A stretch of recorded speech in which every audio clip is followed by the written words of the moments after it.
Hello, good morning. I am Olivia and I'm the owner of Profits and Books Bookkeeping Services. Thank you so much for tuning in and listening to watching. Sorry, I keep on saying listening and watching this video with me today.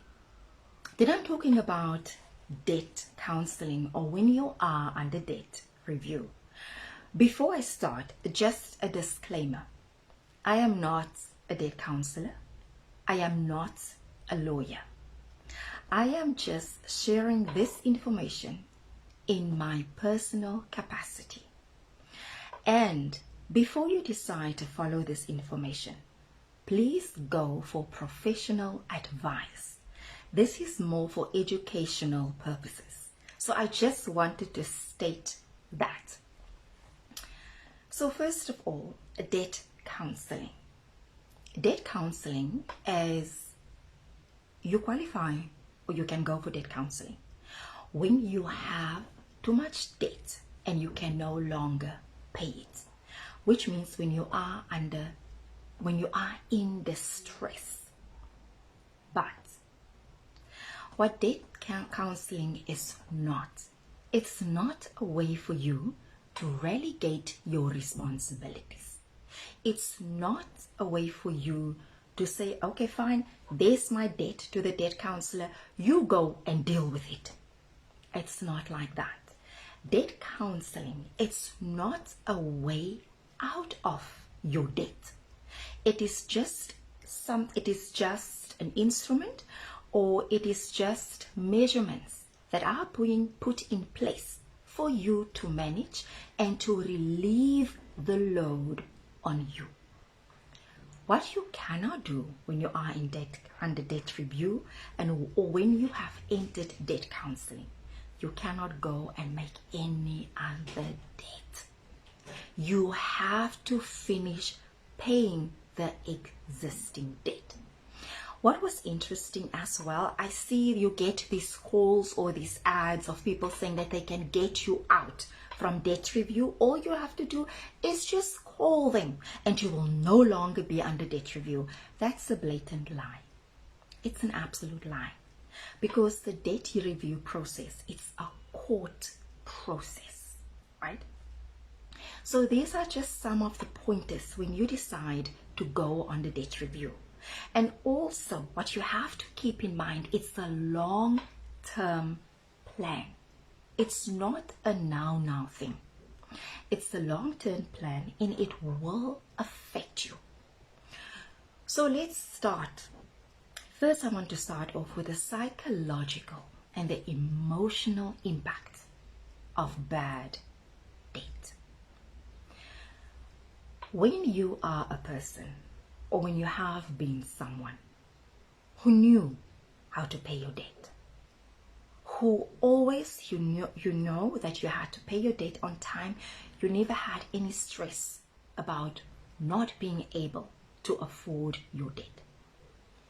And suddenly, you find yourself in a situation. It could be anything. You might have lost your job. You might have lost one income. Maybe it's just because your income, the money that you make, suddenly it's not there, or it has been reduced. And now you find yourself not being able to pay your debt.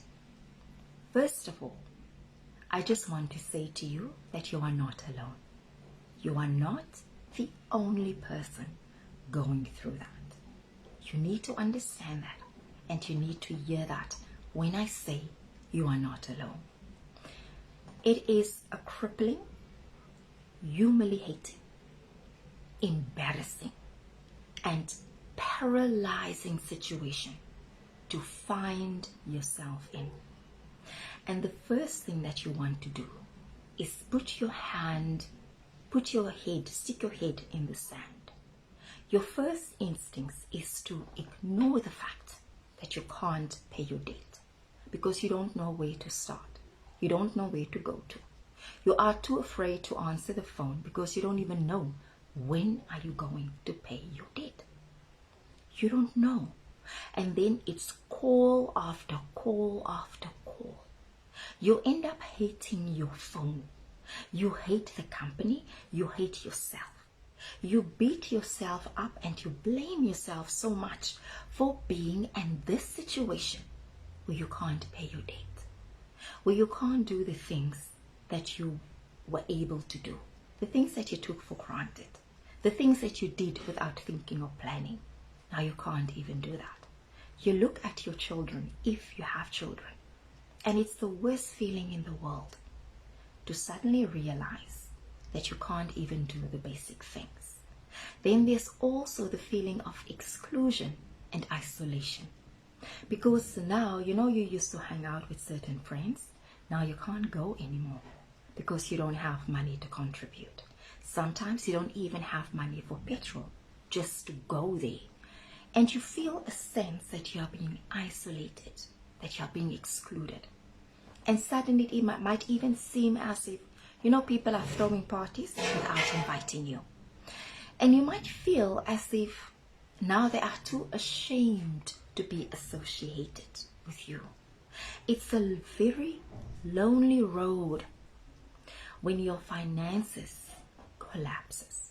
It's a very lonely road when you are battling to pay your debt. Who do you say that who do you tell that you don't have money?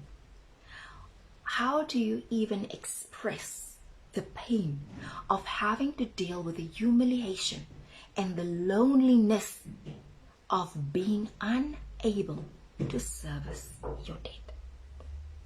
So the emotional impact, the psychological impact of being in debt and not being able to pay it can cripple you. It takes something out of you that you think that you will never get back again. You become resentful, angry, frustrated, and stressed out because you don't have money. And the ones who pay the price for that, it's normally the ones closest to us who bear the brunt of our frustration of being broke. You don't know how to get out of it, especially when you have not made provision for it. There was no other money except your salary, the month-to-month salary. And now suddenly you have nothing. You feel like nothing because we attach our identities. We attach it to what we have. And when what we have is being taken away, you end up feeling unwanted. You feel like a failure. You feel disappointed. And you end up isolating yourself from people. And it is when you sit alone and your mind is just going and going and going, and you get calls and people intimidate you, people are rude with you, people shout at you. It's humiliating. You don't even have the strength to fight back. You stand there with the phone in your hand, you don't know what to say, and you say yes to things that you know I won't be able to service this debt. But just to get them out of your life, you say yes. So the first thing, and this is the thing, even when you are under debt review, but right, no one should be calling you. Your creditors should not be calling you, but they do. They still do. So you have two choices. You either answer the phone or you just ignore it. And remember, the debt, this is the harsh reality. Your debt accumulates interest. Every single call that they make, they charge. It can cost up to 30 Rand per call that they charge you extra. So you can decide, do I take the call and deal with the stress all over again, or do I just ignore it? You just ignore it. That choice is yours. Only you can decide what will work for you. Because in practice, they will say to you, no. When you are under debt review, no one can call you, no one will call you. Well, it's a lie. You can be under debt review and they will still bother you. There's a certain bank that I don't want to mention their name, but they people, everyone I've spoken about, mentions that specific name. And look, you get two kinds of people in this world. You get people who pay their debt on time. And then you get others who just don't pay, whether they have money or not. They won't pay you. It's how they operate. It's not that they can't pay you. They won't pay you. That is who they are. So I'm talking to the person who wants to pay, but they cannot